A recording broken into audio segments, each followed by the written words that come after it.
اس اعتبار سے علماء کو وہ بنیادی باتیں سمجھانی چاہیے جن بنیادی باتوں پر امت کا اتفاق ہے، جس کی تائید قرآن مجید کی آیات کرتی ہیں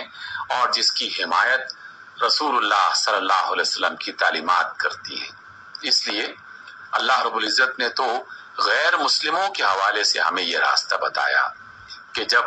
اللہ کی طرف سے یہ تعلیم آئی کہ اے اللہ کے رسول، آپ ان یہود و نصارہ سے، جو یقیناً ایک بالکل دوسرا عقیدہ رکھنے والے، دوسری قوم سے تعلق اور دوسرے دین سے تعلق رکھنے والے لوگ ہیں، ان کے بارے میں اللہ فرماتے ہیں کہ اے رسول محمد صلی اللہ علیہ وسلم، آپ ان سے کہیے، یہود و نصارہ سے، کہ آؤ ہم پہلے ان باتوں پر اتفاق کر لیں جو ہمارے اور تمہارے درمیان مشترک ہیں، یعنی جو تورات میں اللہ کی توحید کے بارے میں اور انجیل میں اللہ کی توحید کے بارے میں، آخرت کے بارے میں، جزا سزا کے بارے میں تعلیمات آئی ہیں جو ہمارے درمیان مشترک ہیں، تو چلو پہلے اس کو مان لیتے ہیں اور پھر جو دیگر معاملات ہیں اس پر بات کر لیں گے۔ تو اگر یہود و نصارہ کے بارے میں اللہ تعالیٰ کی یہ تعلیم ہے تو پھر ہمارے ہاں دیوبندی، اہل حدیث، بریلوی، شیعہ اور سنی اور پھر اس کے درمیان میں پائے جانے والے دیگر بہت سارے گروہ جو افراد کے ناموں سے بھی ہیں، جماعتوں کے ناموں سے بھی ہیں، علاقوں کے ناموں سے بھی ہیں، پھر ان کے درمیان میں تفریق پیدا کر کے معاشرے میں ایک ایسی فضا قائم کر دی جائے کہ جس میں سب لوگ ایک دوسرے کے دشمن اور ایک دوسرے کے مخالف نظر آئیں، تو یقیناً علماء سے قیامت کے روز پوچھا جائے گا، وہ علماء کے جو اس طرح کی فتنہ انگیزیاں کرتے ہیں اور ان راستوں پر چلتے ہیں۔ البتہ بے شمار اچھے علماء جو قرآن مجید اور رسول اللہ صلی اللہ علیہ وسلم کی تعلیمات پر عمل کرتے ہوئے لوگوں میں اتفاق اور اتحاد اور ان کے درمیان میں جو غلط فہمیاں ہیں انہیں دور کرنے کی کوشش کرتے ہیں اور مخلصانہ انداز میں کوشش کرتے ہیں، یقیناً ان کے لیے اللہ کے ہاں ایک بڑا اجر بھی پایا جاتا ہے۔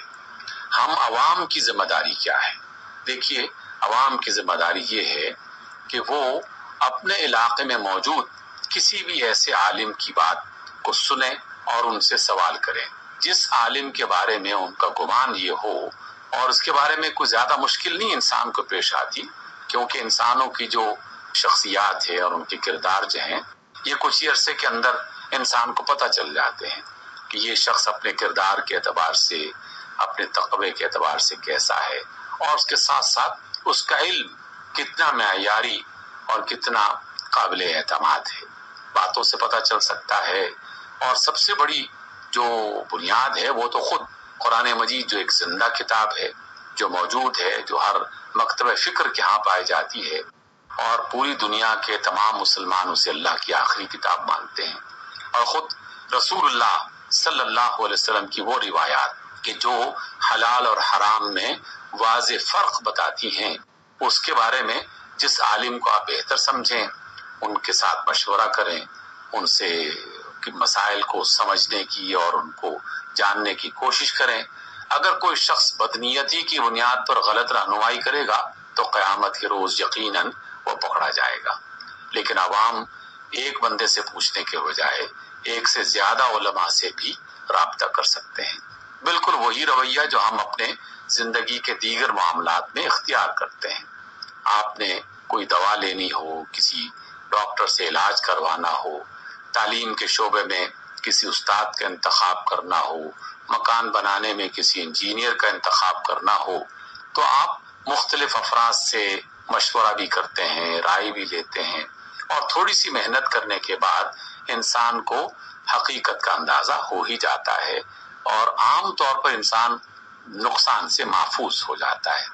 قرآن مجید کی تعلیمات اتنی پوشیدہ اور اتنی خفیہ نہیں ہیں کہ آدمی اگر سوچ و بچار اور تحقیق کرنا چاہے یا اپنے دانشوروں کے ذریعے سے، علماء کے ذریعے سے حقیقت تک پہنچنا چاہے تو وہ نہیں پہنچ سکے گا، ایسا نہیں ہے۔ محنت کی جائے گی تو اللہ رب العزت لازماً صراط مستقیم کی طرف اس کی رہنمائی کرے گا، اور اس کی نیت کے اخلاص کی بنا پر اور سچے ارادے کی بنیاد پر جو حق ہے وہ اس کے سامنے واضح ہوگا۔ اس لیے اختلافات کو کم کرنا چاہیے۔ علماء کی ذمہ داری پہلی ہے، وہ اہل علم ہیں، انہیں افراد کو صحیح بات بتانی چاہیے، صحیح طریقے سے بتانا چاہیے، اور اس کے ساتھ ساتھ ان کے درمیان میں اختلاف کو ابھارنے کے بجائے